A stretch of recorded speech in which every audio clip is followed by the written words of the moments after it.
I'm so grateful for the opportunity, Don, to sit here, as face to face as we can really get in 2020. It's been an incredible year of so many different things.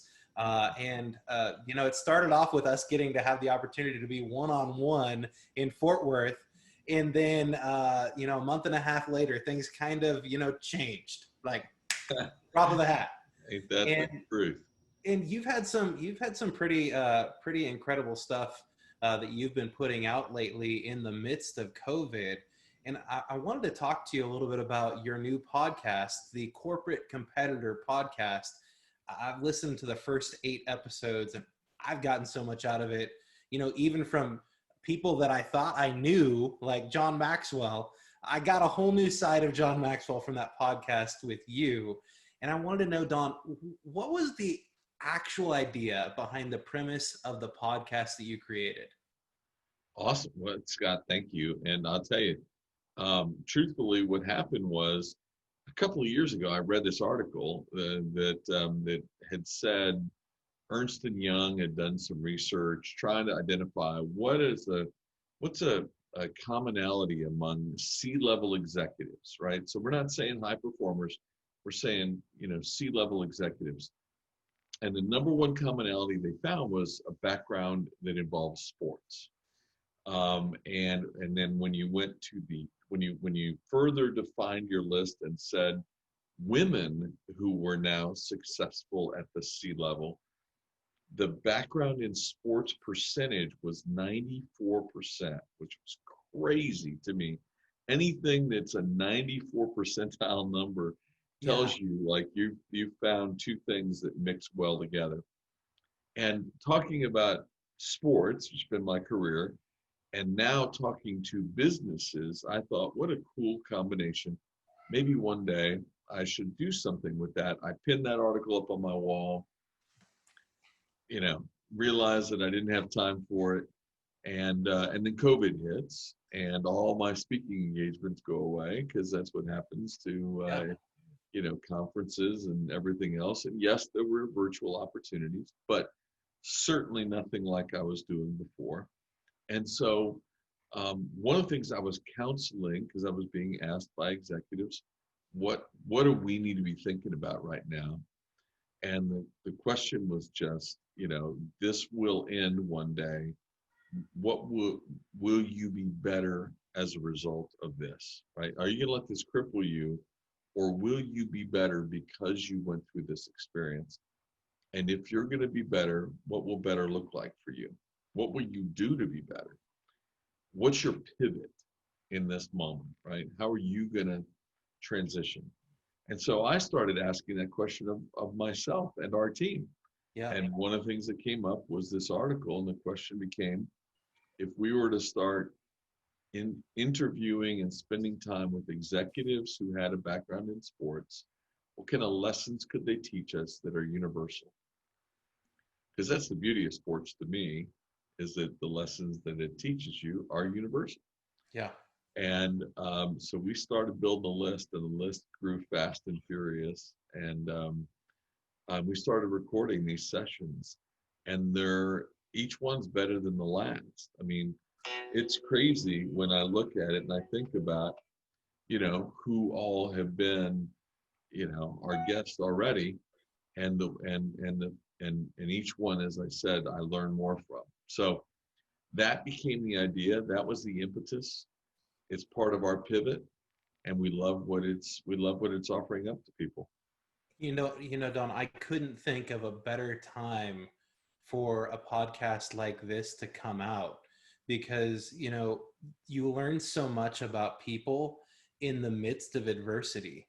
And 2020 has been a year of adversity in so many ways that I would have never thought would have been the case, whether you look at the pandemic, whether you look at social injustice, whether you look at the fact that we have an election year, you look at the climate. I mean, all of these different things play into a year that us as business people would have probably not thought we would have had on our plate at one time, let alone all at the same time.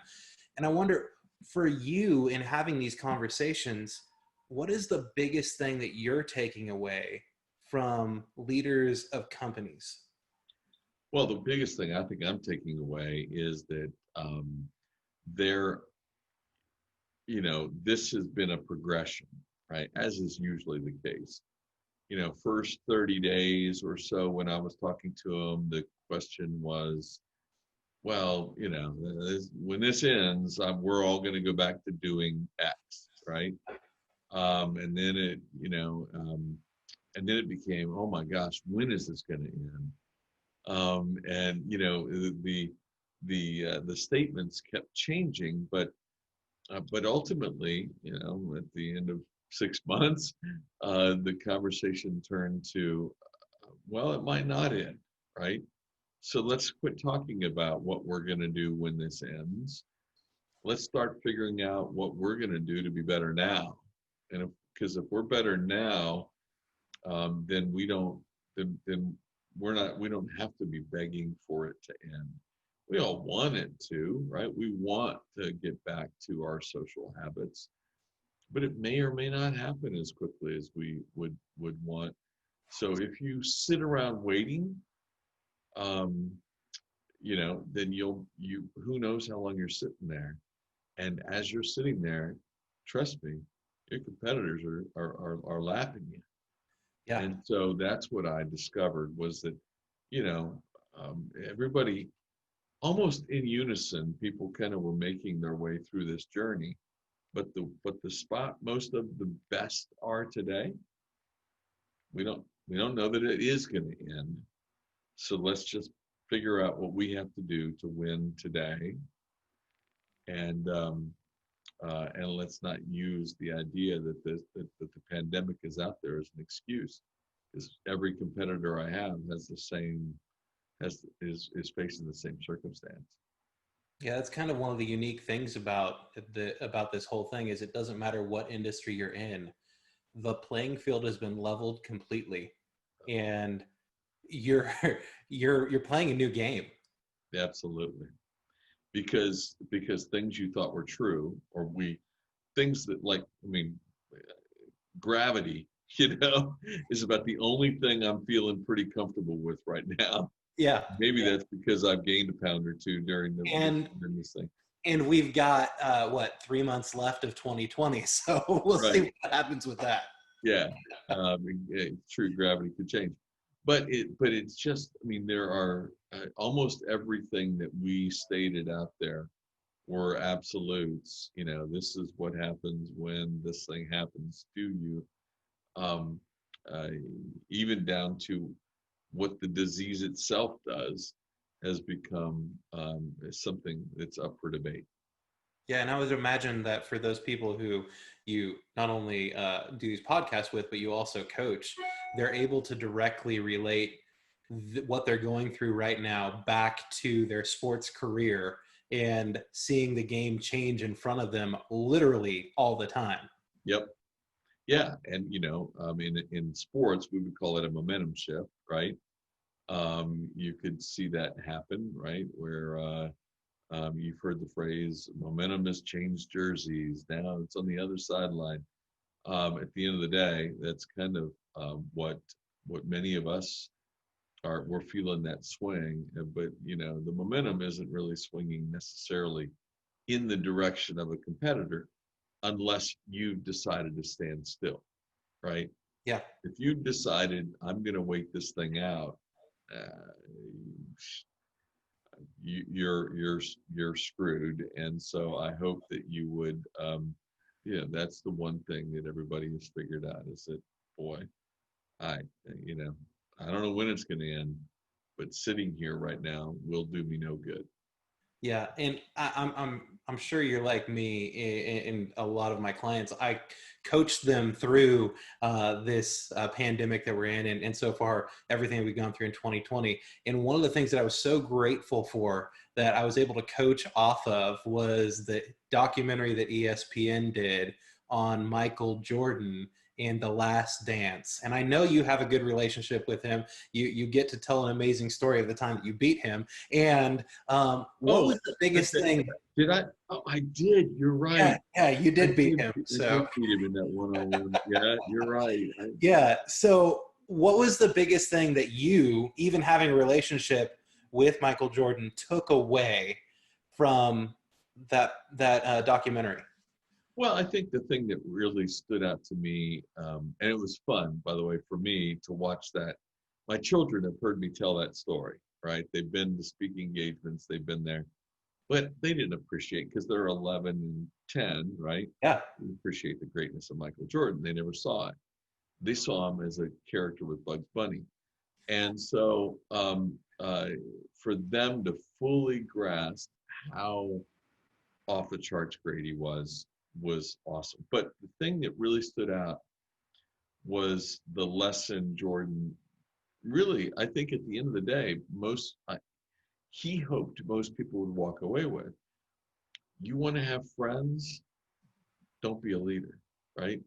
Because at the end of the day, I mean, and that doesn't mean you can't have friends as a leader, but at the end of the day, your responsibility is greater, right? It's greater than to a friend. It's to a community. It's to a team. It's to that something bigger. Um, if what you want is to be the most well liked, don't be a leader, right? Because you will have to do things that might step on toes. There will be moments when people will go, man, that guy drives me crazy, or why can't he just let it up for a bit? Well, Michael Jordan's point was, the day you let up, they pass you, right? Yeah. And so that's not for everybody. Get it, No. right? But if you want to be a leader at the highest level, you want to be. It's not a popularity contest. No. No, definitely not. Yeah. And you have to find the way to do the most good for the greatest amount of people, knowing that there are going to be some people who are not happy with the decision that you've made. But what I loved about that, the fact that ESPN gave that 10-part series, right? It's 10 parts. Yeah. And they filmed, hundreds and hundreds, thousands of hours to get to those 10 pieces. And they did that 20 something years 20 ago. years ago. What was that at the end, the idea that there's a 20-year reflection period is really what makes that series so cool. Yeah. Because some of those people, I mean, Steve Kerr, right, who famously got punched in the face by Michael Jordan Yep. in their practice, right? The nicest guy, Steve Kerr. But years later, he can reflect on that and go, now I understand what it means, right? I understand what the burden of success, and I understand what it takes and what you have to be willing to give. If you'd interviewed him then, and I know people who did, that's not how he felt about Michael Jordan back then. Yeah. But in reflection, you look back and you go, you know what? I was darn lucky that I got to be part of that. Yeah. And that's what we hope for as parents, right? We're not trying to win a popularity contest with our children. Maybe some people are. I'm not. And my kids hate that. They would love it if I would work to be more popular with them. But I'm going to do what's right. I'm going to do what's best, whether it makes me popular with them or not. That's the way I'm going to be with my team. They know to expect that from me. And they may not like me today for it. My hope is that when there's a reflective period, they'll come back and go, you know what? I always knew that when Don did it, it was in his opinion. He may not always be right. It was for the greater good of all. It wasn't aimed at any one of us. Yeah. So are you going to be able to get Jordan on one of your podcasts? Well, actually, it's interesting. Part of the reason I never did a podcast over all these years was that I realized like that's what everybody that would listen to a Don Yaeger podcast might think. Oh, well, Don's going to get LeBron one week and Shaq and Jordan and Brady, And I didn't want to, that's not to me, there's already, Yeah, ESPN has a whole bunch of those shows where those true. folks are showing up. I wanted to find that unique place where my worlds collided, and my worlds are sports and business, and I think I found that unique place. Yeah, That's what made the pivot work, right? The easy pivot would have been to call up some of my sports folks and just do 30-minute interviews. yeah, The interviews with these people who haven't performed on a field for 35 years, and to go back into their high schools and find what their stats were in high school and make sure they know that I cared enough about interviewing them, that we did the research on them, so that that's the part that's kind of blown many of them away. It's like, wow, you cared enough to, in your prep for your time with me, and these are CEOs, right? yeah. In your time with me, you went and looked up my high school stats. Wow. And there's a great business lesson in that. You want to say what is the internet and everything made available to us in ways that we never had before? It's content like that. You want to be a good salesperson? You want to be a market leader? Heck, go study people before you go show up. Know something about them that will surprise them that you know it, and in that process, they'll immediately they'll take a different liking to you. Well, I'm glad that you said that because it's in relating that back to real estate and the business that I'm in and that I coach people in.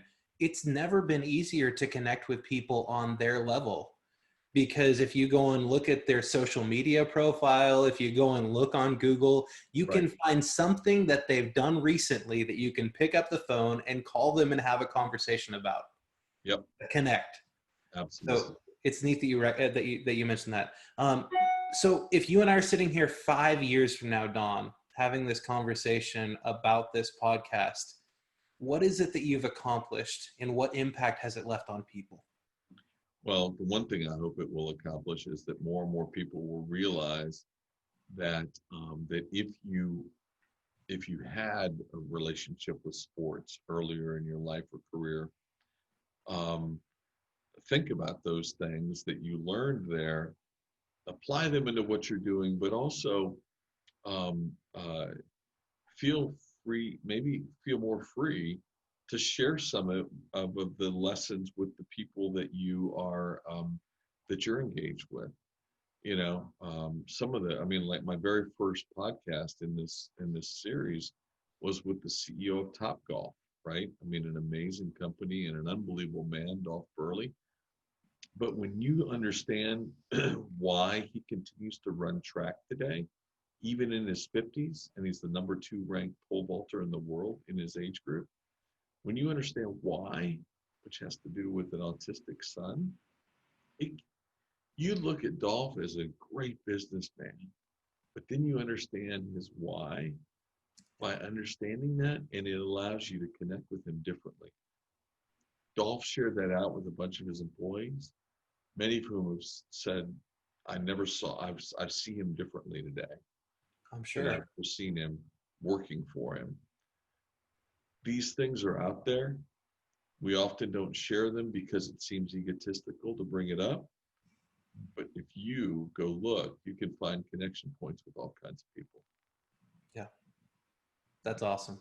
Well, Don, I really appreciate you sharing with me about your podcast, about your motivation for it, and what you truly hope to have as the outcome of this. And I tell you what, in all 8 episodes that you've gotten, even your bonus episode, I've taken away so much, and I've been able to directly relate that back to conversations that I'm having with people, even conversations with my son before his baseball game the other day, tying that right back in, especially some of the things I took out of your podcast with John Maxwell the other day. But I'm so grateful to have a partner like you out there who is doing things to enhance the lives of people through sharing the stories of people who are humble, that won't share the story unless somebody like you asks them for a peek into what their life really looks like. Scott, thank you. And I hope I get to continue to to be parts of the lives of some of the folks that you work with. Absolutely.